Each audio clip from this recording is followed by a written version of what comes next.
À vous tous, amis du Rwanda, je voudrais au nom du gouvernement et du peuple rwandais exprimer toute notre gratitude pour votre solidarité et amitié en ces moments forts où nous nous rappelons la disparition des nôtres. Mes remerciements vont en particulier au président d'Ibuka, Marcel Kabanda, et à travers lui, toute l'association Ibuka France. Chaque année, nous nous réunissons devant ce mur de la paix, symbolique pour commémorer le génocide perpétré contre les Tutsis au Rwanda.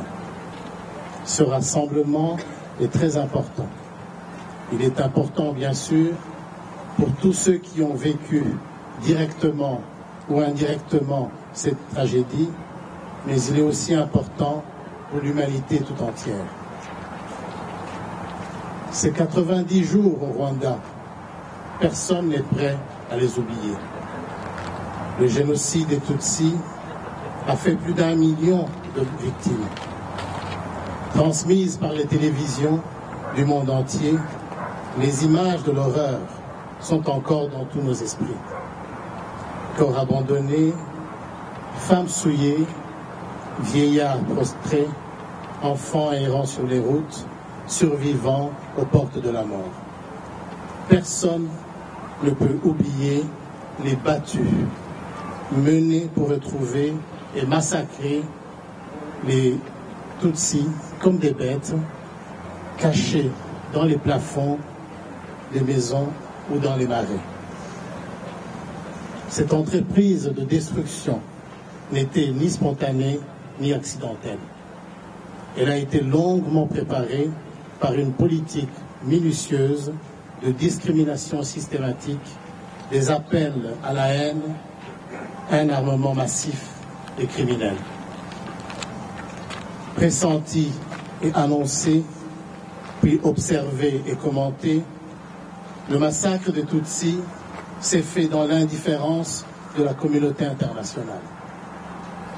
Mais hormis les déclarations embarrassées, rien n'a été fait pour prévenir ou arrêter ce génocide et crime contre l'humanité. Aucun Tutsi n'a été épargné par cette tragédie.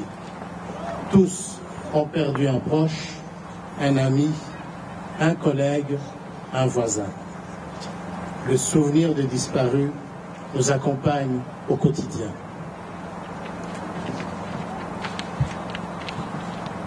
Cette journée de commémoration est symbolique, mais en réalité, c'est chaque jour que nous célébrons la mémoire de ceux qui ont été si cruellement, ceux qui nous ont été si cruellement arrachés. Il faut se souvenir. Entretenir la mémoire du génocide des Tutsis est indispensable. L'oubli est une blessure. Oublier, disait quelqu'un, c'est disparaître. Mais oublier, c'est également recommencer. Aujourd'hui, plus que jamais, nous devons lutter contre l'ignorance, l'indifférence et le relativisme. En effet, le négationnisme, le révisionnisme et la banalisation sont des attitudes inacceptables. Le négationnisme est un deuxième génocide. C'est l'attitude des génocidaires ou de ceux qui veulent les protéger.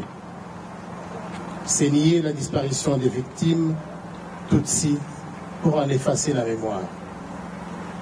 Le révisionnisme est une dénégation. Il interprète l'histoire pour en réécrire le cours. La banalisation du génocide des Tutsis, comme on la rencontre par-ci, par-là, est le mépris des victimes. Il galvaude la tragédie pour en amoindrir le sens. Aujourd'hui, les Rwandais ont tiré les leçons de la discrimination et de la haine. Ils en connaissent le goût amer et le coût humain. Rien ne pourra plus les diviser.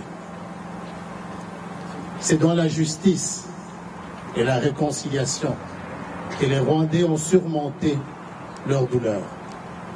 Avec patience et sincérité, ils ont marché tous ensemble sur le chemin de la vérité et de la justice.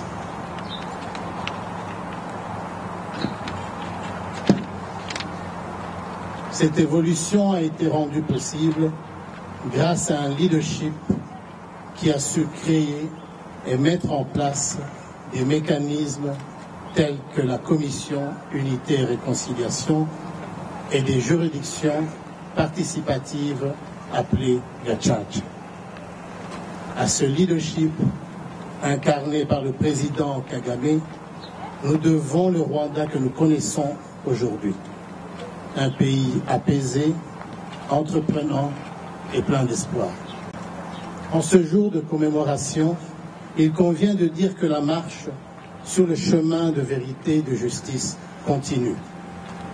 Il est inacceptable et révoltant que 19 ans après, des responsables et des acteurs du génocide circulent encore au grand jour en toute impunité. En France, ce pays qui nous accueille, ce pays des droits de l'homme, le travail de vérité ne fait que commencer. Trop de déni, de dissimulation et de manipulation entravent encore l'effort entrepris pour connaître la vérité. Pourtant, 2012 a été une année importante. Le rapport préliminaire du juge Trévidic a presque aujourd'hui invalidé la thèse du juge Bruguière. Quand la vérité avance, la justice ne peut que triompher. Nous saluons l'effort récent de la France pour optimiser son système judiciaire avec la création et la mise en place en janvier 2012 d'un pôle judiciaire spécialisé dans l'instruction des crimes de génocide et crimes contre l'humanité. C'est un premier pas considérable dans les efforts du gouvernement français pour lutter contre l'impunité. Cette justice française, nous la souhaitons à l'instar des autres pays européens, des États-Unis et du Canada, ainsi que d'autres pays africains, aussi équitable, engagée, coopérative, notamment en matière d'extradition, le cas échéant, en jugeant les génocidaires sur le sol français. À ce titre, nous ne pouvons que nous réjouir et saluer cette décision de la justice française de déférer pour la première fois à la cour d'assises un premier suspect de génocide.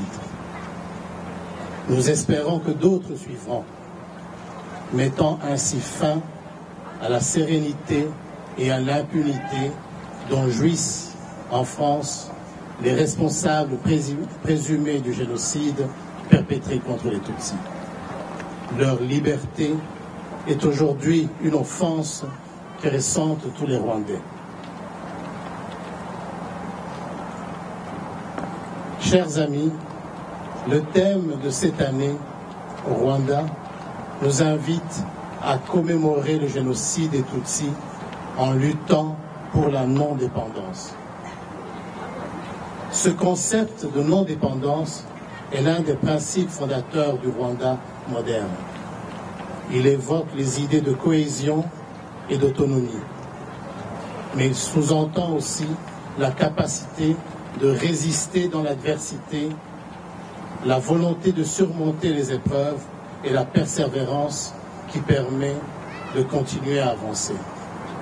Le choix de ce thème n'est pas neutre et nous propose en effet de mesurer le chemin parcouru en 19 ans tout en gardant à l'esprit les défis bien réels que nous devons surmonter.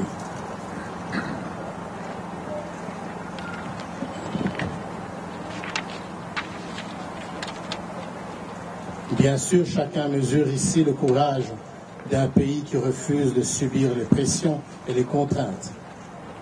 À ce sujet, nous félicitons la décision de nos partenaires européens de lever les sanctions injustifiées prises à l'encontre du Rwanda pendant quelques mois en 2012. Si l'aide internationale reste importante pour le Rwanda, elle n'est plus déterminante. Sa part dans le budget a considérablement reculé. Ce principe de non-dépendance est aussi la ligne directive de la vision 2020 du président Kagame. Dans cette vision audacieuse mais réalisable, la non-dépendance est l'objectif, mais également le résultat de la capacité de notre communauté à se dépasser. Chaque jour, les avancées réalisées par le Rwanda nous montrent que le programme ambitieux de non-dépendance est réalisable. Le recul de la pauvreté est la première illustration. La non-dépendance se mesure aussi sur la dynamique du progrès social. Dans un pays où la principale richesse sont les hommes et les femmes qui l'habitent, le développement humain est une priorité. Aujourd'hui, le Rwanda investit dans sa jeunesse. Il fait référence en matière de santé, d'éducation et de droits des femmes. Aujourd'hui, les femmes rwandaises dirigent 50% des affaires du business et un tiers des exploitations agricoles. Libérées des préjugés, elles accompagnent avec détermination la transformation du Rwanda. En atteignant parfois et en dépassant dans certains secteurs les objectifs du développement, notre pays nous montre qu'il n'y a pas de fatalité. Pour conclure, je veux ici souligner qu'en 2013, c'est la non-dépendance qui fait la dignité, la force et la croissance du Rwanda. La géographie et l'histoire ne nous ont pas fait de cadeaux. Tout ce que nous avons, nous le devons à notre courage et à notre travail. Notre persévérance et notre optimisme ont contredit ceux qui pensaient il y a 19 ans que le Rwanda ne se relèverait jamais. Le souvenir est toujours douloureux, mais il nous rend plus forts et plus déterminés. Il nous invite à ne jamais baisser les bras et à toujours aller de l'avant. Ce devoir de mémoire qui nous réunit aujourd'hui est important parce qu'il nous apporte la certitude d'un avenir meilleur. Je vous remercie.